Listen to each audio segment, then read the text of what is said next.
பிதா சுதன் பரிசுத்தாவின் பெயராலே ஆமேன். மரியே வாழ்க. இன்றைய வார்த்தை, இரக்கம் காட்டாதோருக்கு இரக்கமற்ற தீர்ப்புதான் கிடைக்கும், இரக்கமே தீர்ப்பை வெல்லும். There will be no mercy for those who have not shown mercy to others, but if you have been merciful, God will be merciful when he judges you. யாக்கோபு அதிகாரம் 2 வசனம் 13.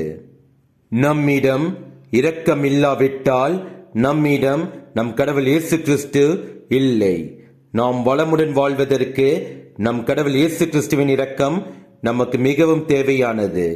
அதனால் நாம் பிறரிடத்தில் இரக்கத்தை காட்டும் போது நம் கடவுள் இயேசு கிறிஸ்து நாம் நம் வாழ்வில் செய்த தவறுகளை அவர் மன்னித்து நமக்கு இரக்கம் காட்டி நம்மை வழி நடத்துவார்.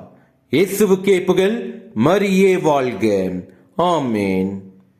அது சீக்கிரத்தில் நீங்கிவிடும் இந்த லேசான உபத்திரவம், அது சீக்கிரத்தில் நீங்கிவிடும் இந்த லேசான உபத்திரவம். சோர்ந்து போகாதே, நீ சோர்ந்து போகாதே, சோர்ந்து போகாதே, நீ சோர்ந்து போகாதே.